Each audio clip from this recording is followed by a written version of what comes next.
Hi everyone, and welcome back to another TFT guide by FitGamer. Today we will be talking about the Syndra Shapeshifter guide and telling you everything you need to know to play the most broken reroll composition on set release.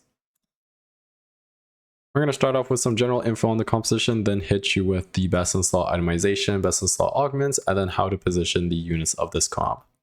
We're then going to move into a stage plan, so you know exactly what to do on stage 1+2, stage 3, stage 4, and how to finish this board and cap out very high. Go for that win. At the very end, we'll do a recap and a Q&A for anyone who's watching this live. So starting off, this is just what the level 8 board is going to look like, where we're playing around 6 Shapeshifter and we have 2 Incanter. This is innately a level 6 reroll composition because we have our 2 main carries that are 2-star, are 2-cost units. So we're going to be wanting to reroll on level 6, as that is the highest chance of seeing these 2 costs. And we're going to be playing at least 6 Shapeshifter normally, and just only these 2 Incanters in the back line. Entire front line is going to be Shapeshifters, so Shapeshifters gain maximum HP, and then once their cast goes through, at least their first one, then they will triple this effect, and you will gain HP based off of your threshold or your trait breakpoint that you currently have. Incanter is just going to be a pure damage trait, so your team will gain 10 ability power for everyone, and when your Incanters attack or cast, they will start gaining up stacks of AP, up to 40 potential stacks, and for 2 Incanter, this is going to be 1 AP per stack, so 1 AP per stack up to 40, that'll be 40 AP for 2 Incanters. And they gain these stacks just from every other auto attack or from each ability cast. So what this means is the longer the fight goes, the more AP that these Incanters will be gaining, up to 40, and the longer the fight goes, the stronger they become. In regards to itemization and positioning, I will talk about this later into the guide. So here are the main carries and their abilities. So one thing to know, as I've just mentioned, this is a scaling and stalling magic damage comp with a super high cap because of the Syndra ability and the way it works. So the more casts that you do on Syndra, you will start to reach different breakpoints, and at each breakpoint, you'll start to get an upgrade to her ability. So at 15 casts, now enemies adjacent to her target are also shredded, and they will take magic damage. And then at 30 casts, and for every 30 casts, it creates an additional rift on a nearby enemy that deals 35% damage. This means the more times that Syndra casts, the more powerful she becomes, which is why we really want her to start casting as early into the game as possible to start stacking up these casts.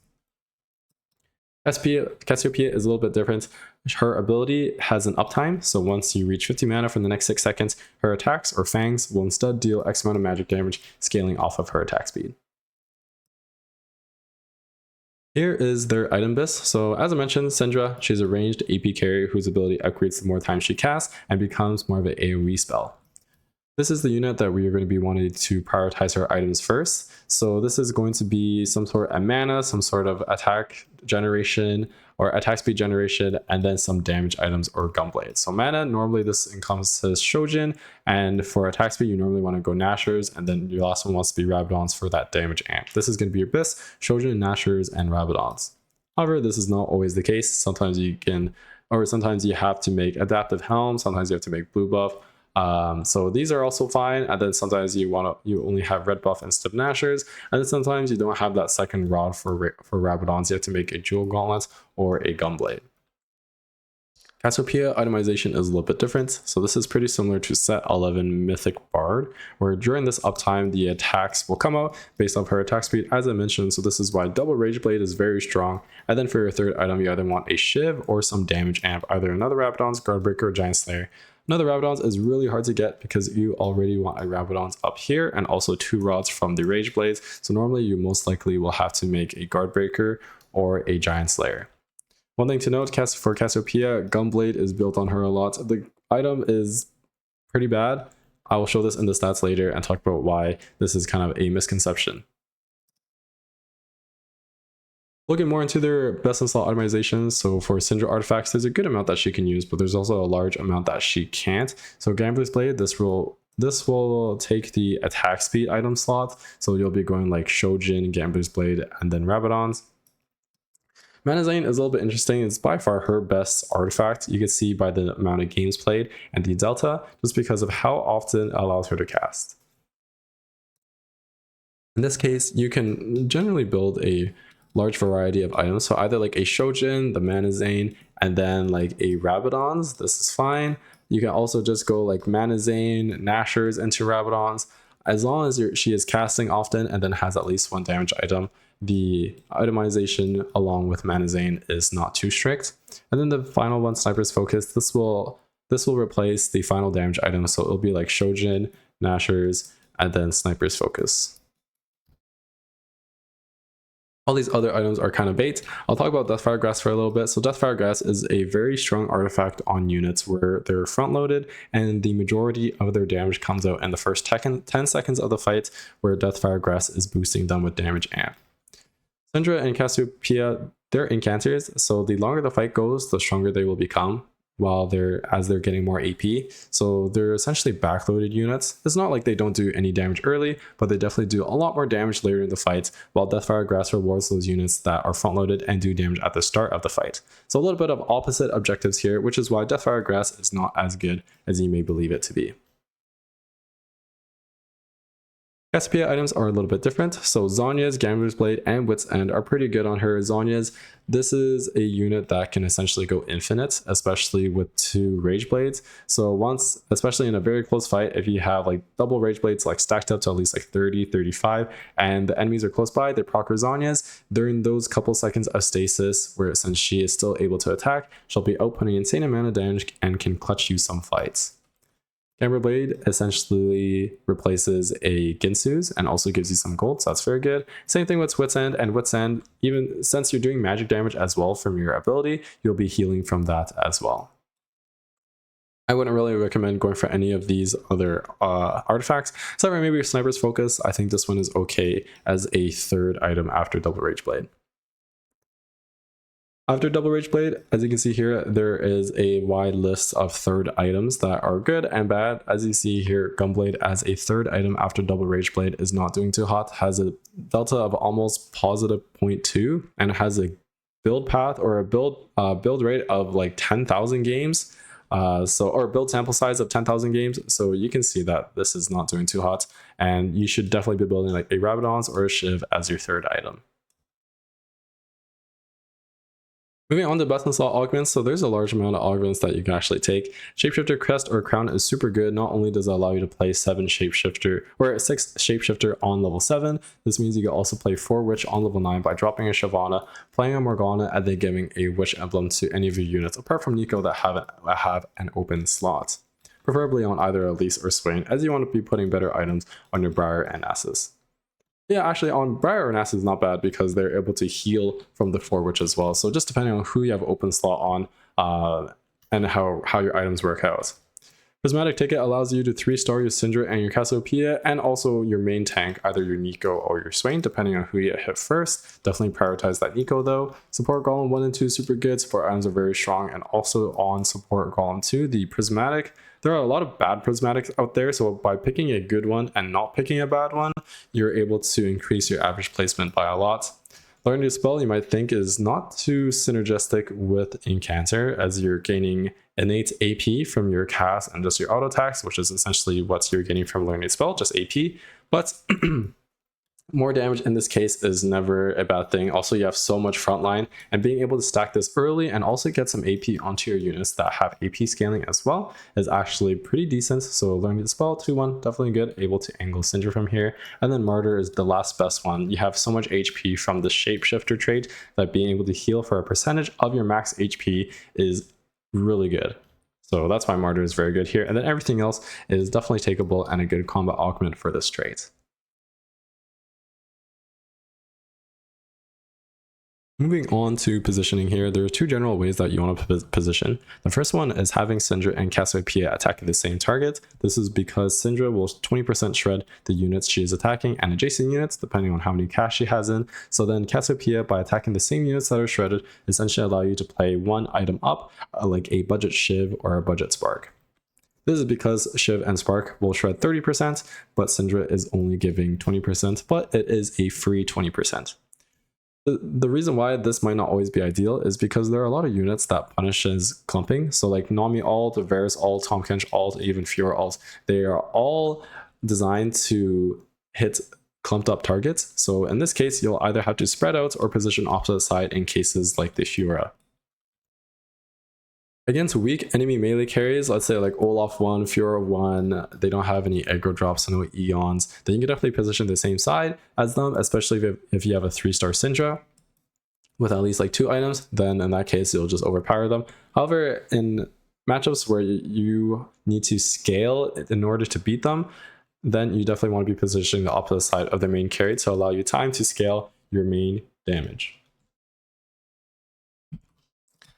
For your main tank, this will either be your Nico or Swain. As I mentioned earlier, make sure that they're either in the middle or on the same side as your carry. This is to prevent getting wrapped. For example, if you think that all the main damage is on this right side, so you're like, okay, I'll just position the opposite side and give my Nico over. If they do a last second sneaky swap and now your main tank is over here, all their damage is here, the kill through are pretty like weak side in terms of tank, and then they get straight into your backline, and then afterwards they'll kill our Nico. This is just a very unfortunate series of events, so make sure that your main tank is either in the middle or on the same side as your main carries. Last but not least is you want to make sure that each one of your shapes are able to cast at least once and don't get bursted. So if you have shapes that are guaranteed to cast, like stronger shapes, either like a 2-star or ones with items, make sure that they're on the outside of your front line, as they normally get targeted first by the enemy carries, as we are doing here. See, we put our carries in the bottom left and the bottom right corner as they're the safest, so then they'll be attacking down this side of the enemy board, which is their outside. Then we could put more of our vulnerable shapeshifters that might have a little bit of trouble casting on the inside, so they're able to generate some mana from attacking and then get their initial cast off to get that shapeshifter HP.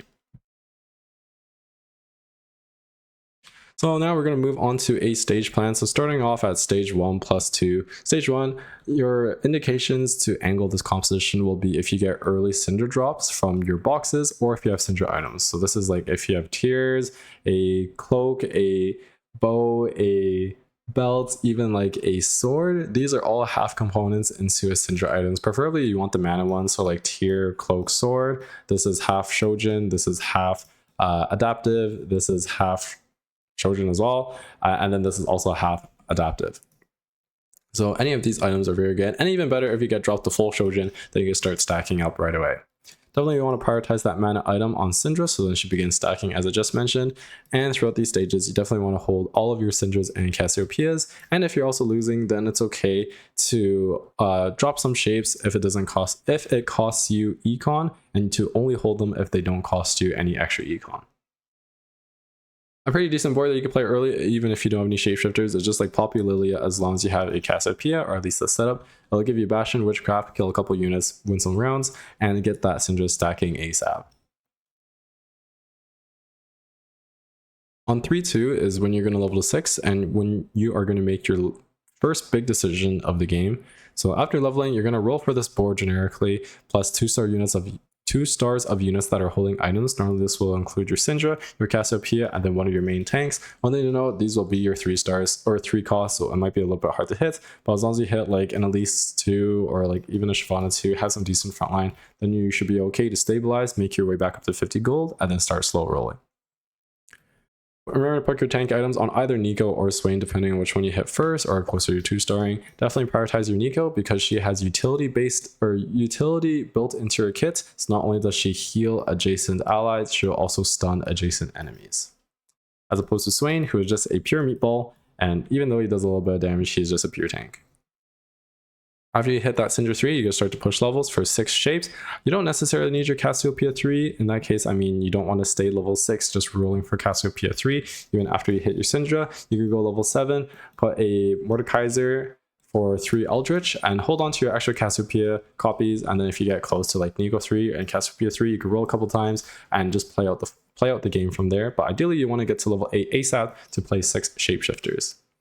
If you have any extra TGs, either from Band of Thieves or Sleight of Hand, then you could put them on Shyvana. I think Shyvana is a better holder than Swain because Swain can only really use magic tank items, while Shyvana can use some AP damage items along with some tank items as well. In that case, you'd be wanting to re-roll Shyvana 3 as well at the same time as Syndra and Cassiopeia because she has items on her. And then moving on to our level 8 board and then what to do to finally cap it out. Of course, you'll have to play Jace until you hit Briar. Once you hit Briar, then you'll get that super spike of 3 Eldritch. And also, Briar is just a better unit than Jace. You can start feeding her as well, as long as she has items. On level 9, you want to play Xerath to get those Ascendant Charm odds coming in, as they're super powerful. If you have AD items, then you can also play a Smolder and get 2 Dragon in and start going for Smolder too. In regards of when to feed Briar, only feed Briar if you're high HP and that Briar is itemized, or at least going to be. This way, then your Briar will actually do something in fights. If Briar is just casting once per your stun and dying anyway with no items, then there's no point sacrificing your HP. Or the second reason is if it's 1v1 and you're 1 life anyway. So let's say you're against one last person, it's like stage 6 and you're low in HP and they're like 50 HP, then you might as well feed her because you're just dead anyway at 11. So you might as well feed her 3 HP down to 8, 3 HP down to 5, 3 HP down to 2, and who knows, maybe at 2 HP with that damage amp and that extra HP, you'll able to like beat this person like 2-3 times in a row, or like 3 times in a row. And that's it. So thank you so much for watching. We're going to head into a Q&A now for those in chat right after a brief recap. So today we talked about the Syndra Shapeshifter's composition, one of the strongest reroll compositions currently on patch 14.15. We talked about an intro of the composition, moved into the BIS optimization, augments, and positioning for the comp. And then we headed into a stage plan and talked about what to do at every stage of the composition in order to maximize this comp. Thank you so much for watching. Make sure to check out the Training Grounds Discord channel with the link in the description. And I hope to see you in our next class on Monday. Best of luck in your climb and have a great day. Take care.